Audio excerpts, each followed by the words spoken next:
Olá, esse é o Poder Entrevista. Meu nome é Caio Peixoto, eu sou repórter do Poder 360. A entrevista hoje é com o senador Paulo Rocha, do PT do Pará. Paulo Rocha tem 70 anos e é líder da bancada petista no Senado. Ele é senador desde 2015 e antes foi deputado federal. Obrigado por aceitar o convite, senador. Estamos à disposição. Agradeço também aos web espectadores que assistem esse programa. Essa entrevista está sendo gravada no estúdio do Poder 360 em Brasília, em 24 de fevereiro de 2022. Para ficar sempre bem informado, inscreva-se no canal do Poder 360, ative as notificações e não perca nenhuma informação relevante. E para começar, senador, a entrevista, eu queria saber quais que vão ser as prioridades da bancada do PT no Senado nesse ano. Olha, o PT tem um desafio muito grande, além de nós estarmos no ano eleitoral. Então, a nossa ação tem que estar muito combinada, porque também nós temos um candidato a presidente, né? Então, a gente tem que estar meio que sintonizado também com o governo. Mas, como prioridade de um partido como o PT, é de a gente dar respostas para as crises que o nosso país está vivendo.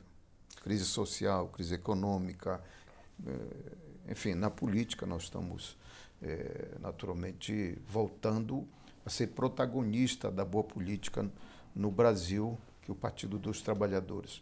Depois de todos esses episódios contra nós, a cassação da Dilma, a prisão do Lula, eu acho que o PT volta, depois da liberação do Lula, ele volta a ser o protagonista da política no Brasil. Mas o senhor mencionou que tem que ser uma atuação casada com a política externa ao Senado pelo fato do PT ter um pré-candidato ao Palácio do Planalto. Como que se faz esse tipo de atuação casada para a pessoa que não acompanha a política entender isso? Por exemplo, nós, à medida que a gente toma uma iniciativa que acaba favorecendo ao governo, mas a nossa prioridade é tomar iniciativa para resolver o problema do povo, mesmo que o governo entre na política. Exemplo, o Bolsa Família ou o auxílio emergencial que nós conseguimos aprovar. O governo queria um número mais baixo, nós conseguimos aprovar 600. Ali ficou claro que era uma iniciativa do PT, porque nós temos, a preocupação é com o trabalhador, é com o pobre, é com o povo, e o governo acabou pegando carona nisso e o Bolsonaro, de certa maneira, teve alguns ganhos políticos nisso. Enfim, então, nós não nos importamos se vai beneficiar o B, mas nós vamos beneficiar o trabalhador, o pobre, aquele que está mais precisando. No entanto, nas eleições, a gente tem que estar preocupado. Se beneficia também o povo, mas também tem que beneficiar a iniciativa do nosso partido para poder repercutir na disputa política que está posta. Entendi. Tem outra questão que vai ser estruturante para a disputa eleitoral de 2022, que é a federação que está sendo negociada entre PT, PSB, PCdoB e PV. Isso está se esbarrando principalmente em interesses políticos locais que cada partido tem e são difíceis de conciliar. Pelo que o senhor está vendo, essa federação vai sair do papel até a tempo de valer para a eleição de 2022? É muito importante você fazer essa pergunta e engatar logo com a primeira e agora a segunda, porque a federação ela tem um interesse de todos os partidos, mas principalmente quem está com o candidato principal, no caso é o PT e a candidatura do companheiro Lula. Para nós, a visão de federação ela ajuda melhor na governabilidade, porque a gente já inicia, inclusive, um plano de governo combinado com os chamados aliados que vão atuar, digamos, no parlamento, né? Então, eles já vão comprometidos, eles vão ser eleitos com o compromisso daquele plano de governo, daquele projeto de governo. Então, é lógico que interessa para todos. E quando eu falo em plano de governo, é exatamente a primeira pergunta que você me falou. Nós temos que dar resposta à economia, portanto, tem que voltar o crescimento econômico, com distribuição de renda, geração de emprego, etc. E a federação, ela vai cumprir esse papel. É claro que tem muitas dificuldades, porque ela envolve os mandatos daqueles que já detêm mandato hoje, quer seja do PT, do PSB ou dos partidos que estão discutindo a federação. Naturalmente, cada um faz seu cálculo. Então, interessa mais aos dirigentes partidários ou o comando do plano de governo, mas tem que levar em conta o interesse individualizado do parlamentar que quer ser reeleito ou dos cálculos de cada estado. Na visão do senhor, o PT já cedeu tudo que dava para ceder nessa negociação ou ainda tem conversa para ser feita em Eu acho relação que a o isso? PT está muito disposto a dialogar e conversar e ceder com todos. Você vê que, inclusive, que é uma coisa muito cara para nós a discussão sobre política de aliança, você vê que o PT, pelo menos o comando, está com uma visão mais ampla do que, digamos assim, outrora o PT pensava uma aliança de esquerda, centro-esquerda, etc. A perspectiva de chamar outros setores de centro, por exemplo, é exatamente para poder ter não só um candidato forte, mas uma aliança capaz de derrubar o fascismo, essa direita negacionista raivosa que se apoderou do poder no país. Mas a gente olhando de fora, a gente tem a impressão de que a negociação dessa federação esfriou um pouco na última semana, mais ou menos. Teve isso mesmo? O que aconteceu? Não, é a dificuldade, principalmente no diálogo do PT com o PSB. Os outros, Rede e PCdoB, eu acho que está bem tranquilo essa discussão. É ainda por ser um partido que tem uma bancada grande, como o PSB, naturalmente que eles estão sendo pressionados, por um lado, pela bancada, né, que quer assegurar a reeleição da sua bancada, mas, ao mesmo tempo, está pressionado pelos interesses dos estados que têm candidatos fortes a governador pelo PSB. E, naturalmente, coloca na mesa o apoio do PT neste ou naquele estado. E aí, naturalmente, que os conflitos são naturais. Onde tem um diálogo melhor, vai se resolvendo. O caso do Pernambuco. O companheiro Humberto Costa, nosso senador, ele é um candidato forte a governador, né? Mas o PSB coloca lá como prioridade a candidatura do PSB a governador, porque eles já estão no poder há algum tempo e eles querem continuidade.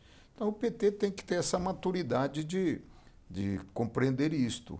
E lá, por exemplo, nós já compreendemos, e o Humberto, inclusive, deu uma recuada na candidatura a governador para poder facilitar o diálogo com os outros estados e, inclusive, a feitura da federação. Tem uma questão sobre federação que é uma curiosidade minha, que inclusive conversa diretamente com a função que o senhor ocupa hoje, que é de líder de bancada no Senado. Quando acontece uma federação, para a pessoa que não acompanha a política, ainda não soube como funcionaria uma federação, a federação partidária é um agrupamento de partidos que disputa eleição junto para eleger deputados e outros cargos proporcionais, só que também tem que ficar amarrada por 4 anos e agir dentro da Câmara, dentro do Senado, de maneira unificada, como se fosse uma bancada só. E eu queria saber como que isso funcionaria especificamente no Senado, porque a gente vê o PT, no caso do Senado, hoje em dia só o PT desses partidos tem senadores, mas e os PT costumam votar em bloco sempre. A gente pode esperar, por exemplo, se sair uma federação, votações todas em bloco, como é o PT hoje, ou no final teriam correntes dentro da federação nas bancadas? Naturalmente que vai ter isso, né? Somente as questões que envolvem ideologia, concepção religiosa, enfim, isso sempre tem no PT, né? Temos que administrar, às vezes você tem que liberar a bancada, por exemplo, um voto específico de que interessa ao senador do estado tal.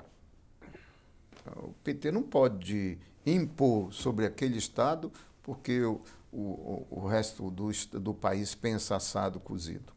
Então, esse negócio da federação é o seguinte, vai ter que ter um estatuto, e é isso que estão discutindo agora. É esse ponto do estatuto, como decide as coisas, a quantidade de entra com quantos votos, etc., quem lidera. isso tem umas regras estatutárias que tem que ser feita pela própria federação. Então, por exemplo, o PT tem hoje 54 deputados federais. Então, tem 60%, sei lá, 56% do tamanho da federação sobre os outros. Então, este partido, no caso o PT, vai ser o líder do grupo, da federação.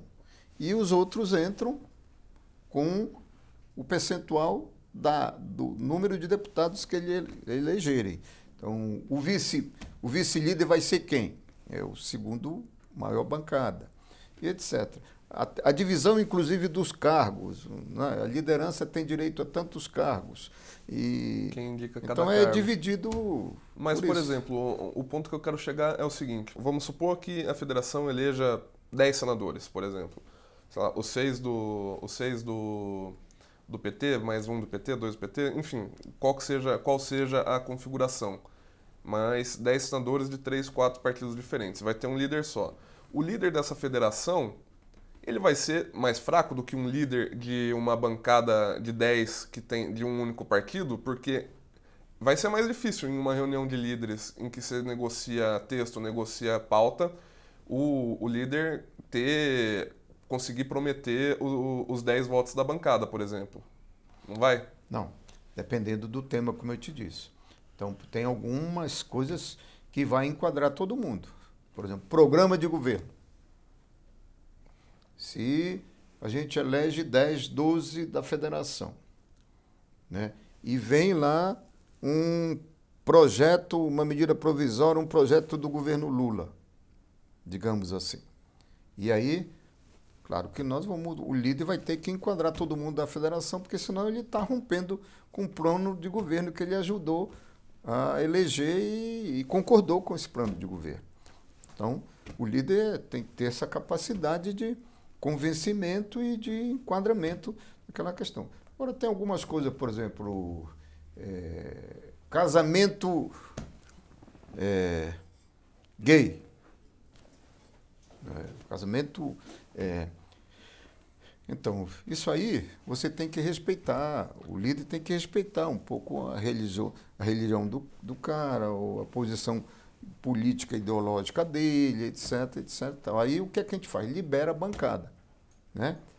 Enfim. Vai ser mais comum liberar a bancada em uma federação, digamos assim. Vou te dar um exemplo, que eu era lá na Câmara Federal e espocou uma briga lascada dentro do PT por causa da implantação da Ford. Uhum.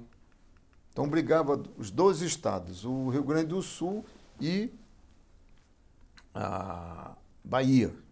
Uhum. No final, aí foi quando a como é Ford que a gente foi vai votar?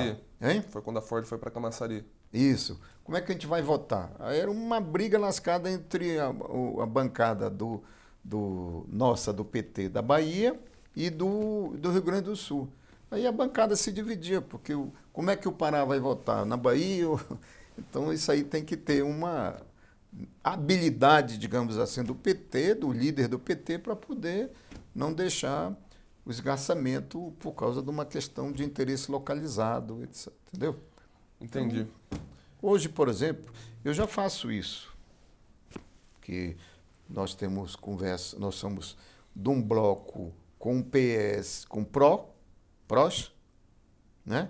Mas tem um bloco chamado de oposição que é liderado pelo Randolph, por exemplo, né? Então, tem algumas matérias que a gente se une em torno das questões. Então, a gente tem que ter diálogo ali para poder... Então, tem matéria que só o PT vota e o PROS não vota. Então, o líder tem que dizer, não, quem é o líder do bloco, então, vamos liberar a bancada.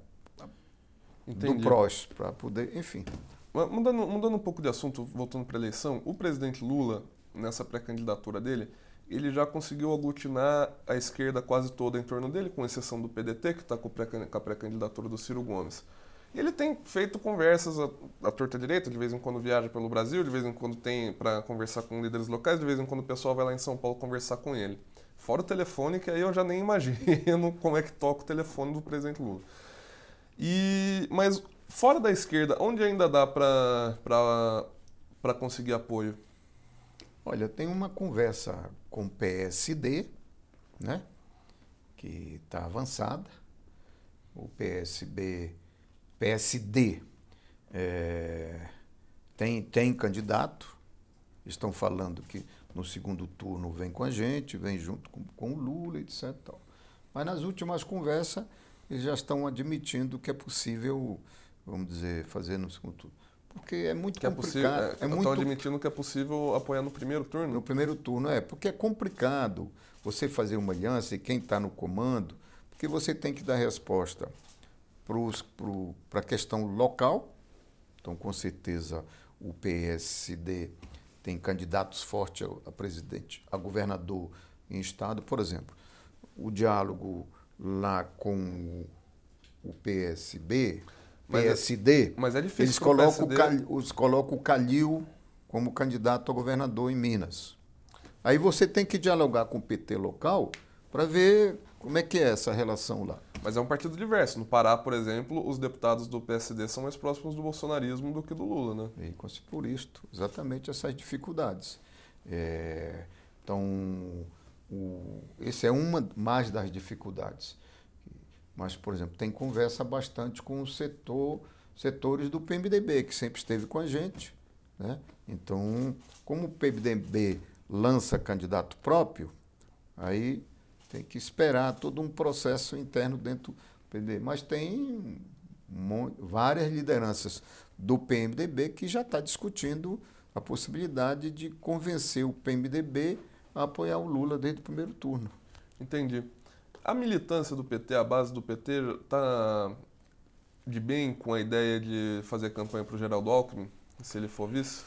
Olha, rapaz, a militância do PT ela é movida muito a sonhos e movida muito os interesses. Como nossos principais lideranças, o Lula principalmente, que tem uma voz ativa sobre a militância, né?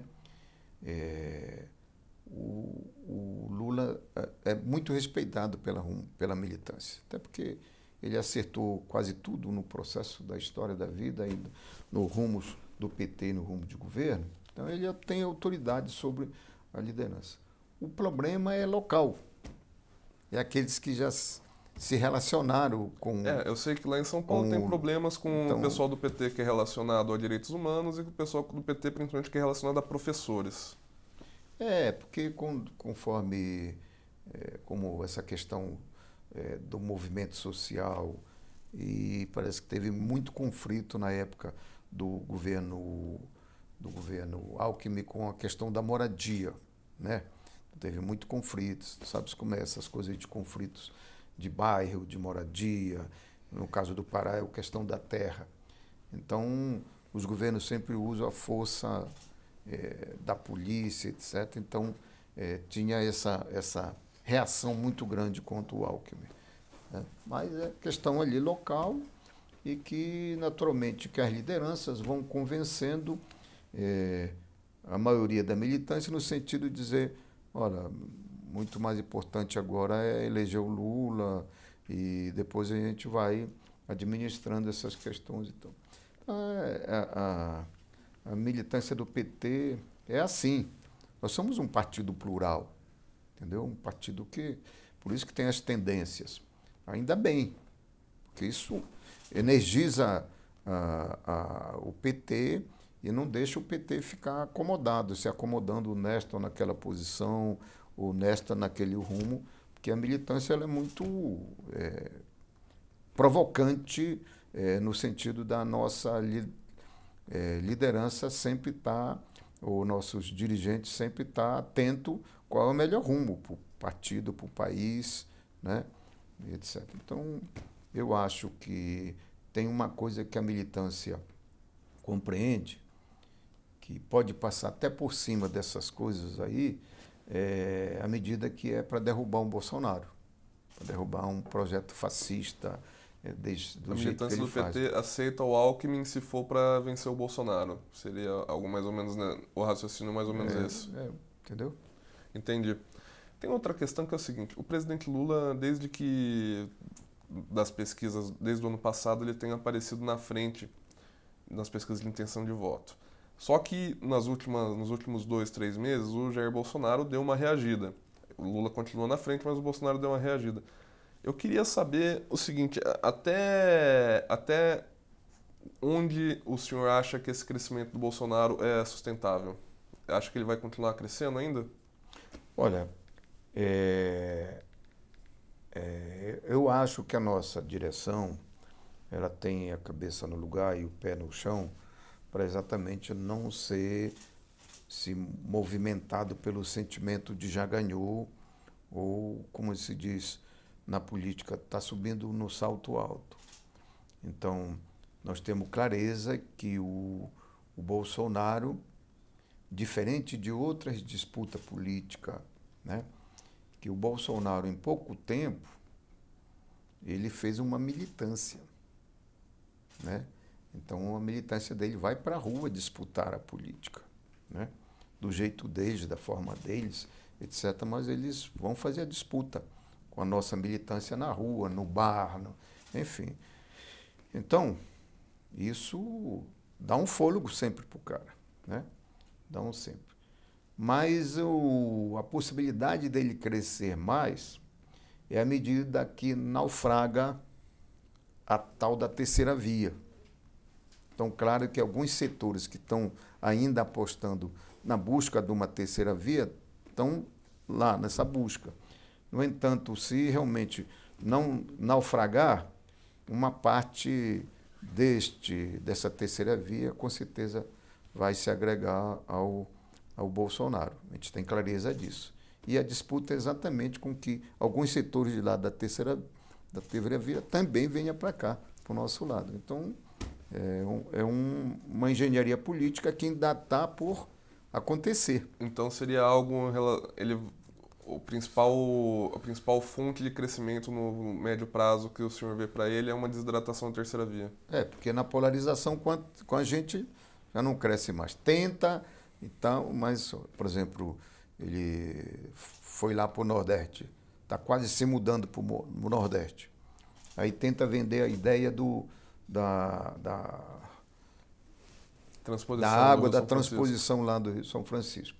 Mas você percebeu que não logrou êxito neste processo lá, porque nós deixamos 78% pronto e ele fez só 7% e quer vender a ideia que foi ele que vendeu, que levou a água para o Nordeste.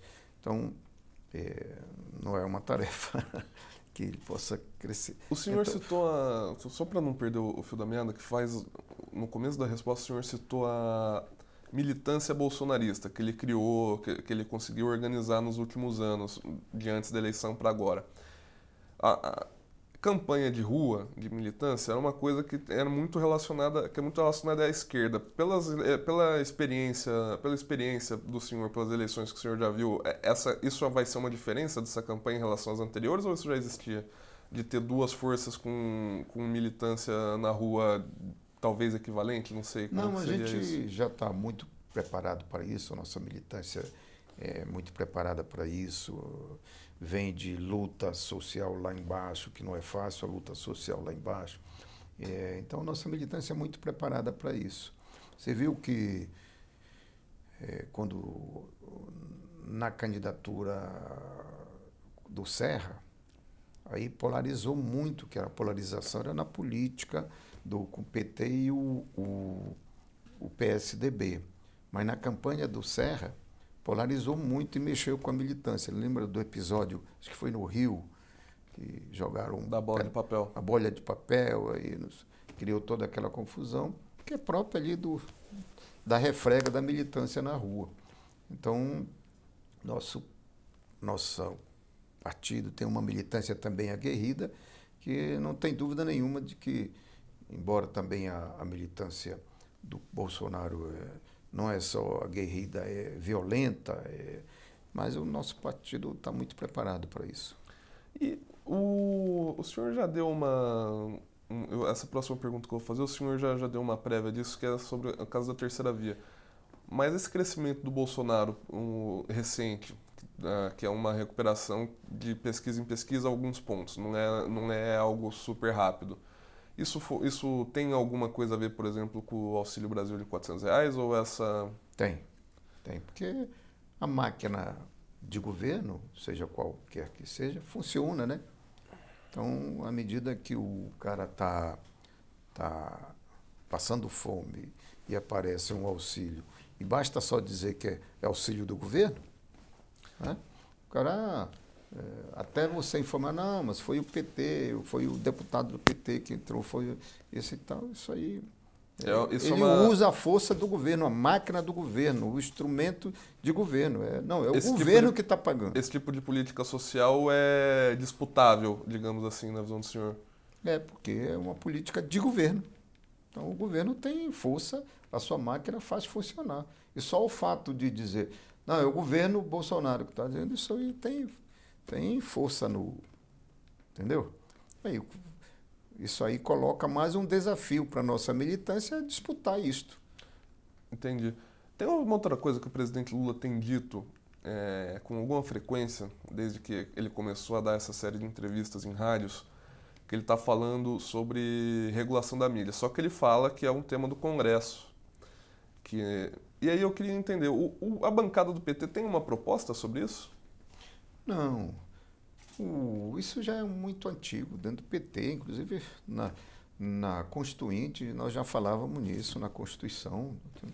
O PT foi um partido, o único partido que chegou com uma proposta completa de Constituição, onde prevê toda a regulamentação da própria sociedade, dos próprios... O que é que a gente diz? A sociedade tem que se organizar. Uma sociedade organizada é mais difícil de governar. E, portanto, por quê? Porque essa sociedade tem que ter o seu porta-voz, tem que ter as suas demandas sobre o governo. Então, se organizem. E, no caso da comunicação, da imprensa, enfim, dos órgãos de comunicação, isso é domínio de algum setor.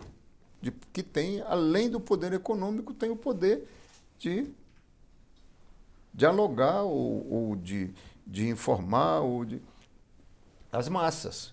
Então, o que é que nós defendemos? Esses poderes não é só a comunicação. Tem que ter um conselho aqui que represente essa própria sociedade para poder ter essa regulamentação. Os poderes ditatoriais, como o presidente, nós defendemos, inclusive, que nós assumimos a presidência da República. O que é que o PT fez? O Lula fez? Criou um conselhão que colocou todo mundo lá, índio, grande empresário, banqueiro, industrial, mulher, etc. Um conselho para o quê? Que é para que aquele presidente que quer governar democraticamente consulte. Olha, e aí? Como é que é isso? Para onde é isso? Para onde é aquilo? O que é que vocês querem? Como a gente vai fazer? A gente defende também isso na imprensa, para que a imprensa, o grande grupo de comunicações, não use o seu poder econômico a serviço dos seus interesses sobre a sociedade. Eu estava fazendo a pergunta de um ponto de vista de setorista do Congresso, mais de técnico legislativo mesmo. Vocês têm, então, uma ideia, um objetivo, mas um projeto ainda não existe, digamos assim. Não, porque é o próprio grupo que tem experiências que vão propor coletivamente. Quando a gente for pensar um projeto de lei, alguma coisa, nós vamos consultar todo mundo, inclusive os donos dos grandes grupos de comunicação. Não é? Um governo democrático tem que fazer assim. Se quer democracia, tem que valer a democracia para todos. Eu queria inclusive, vocês, já que estou setorista lá, vocês sabem. Quem é que trata melhor a imprensa? Quem é que se coloca mais à disposição para falar, para passar informação, para poder dizer quem é de lá, de dentro? de dentro É o grande empresário, o grande banqueiro, o deputado, o senador que está lá, que representa isso. Quem que vocês têm mais acesso? O PT no Pará vai apoiar o grupo do Helder Barbalho para o governo? O PT do Pará é um dos partidos mais organizados do PT no Brasil, um dos. Né? Porque foi um partido que realmente nasceu lá de baixo, da organização dos trabalhadores rurais, da organização da luta social. Tanto que o PT de lá já teve 2 senadores, 4 deputados federais, governador, já governamos a capital e as principais cidades do interior, enfim. Então, é um partido que tem experiência e acumulou forças e chegamos, inclusive, a governar o Estado. Então, lá, nós estamos agora num processo de aliança com o PMDB, que nós caímos, né? E nós já governamos, por exemplo, 27 prefeituras. Hoje nós só temos 2. Já tivemos 4 deputados federais, só temos 2. Então o PT, neste momento, está num processo, o PT do Pará está num processo de recuperação das suas forças políticas. E por isso a gente também se aliança com o Helder Barbalho para que a gente, com a nossa experiência, com o nosso programa de governo, influencie no governo dele. Essa é a nossa visão de aliança. Então, nós não temos nenhum problema, já a decisão, inclusive partidária, a reeleição dele. Né? Enfim, e naturalmente que as conversas colocam também de que, em função disso, eles também têm que apoiar o governo Lula, a candidatura do Lula no país, etc. Então, são essas conversas políticas que já estão bem adiantadas e da parte do PT nós vamos apoiar a reeleição deles. A chapa na perspectiva da gente manter o nosso senador, fazer os 3 deputados federais, que a gente está nos recuperando, etc. Então, essa engenharia é que se dialoga nesse momento, à medida que a gente vai apoiar a reeleição, ele cria as condições políticas para a gente eleger os nossos 3 federais, o nosso senador, que nós já temos hoje, senador lá, e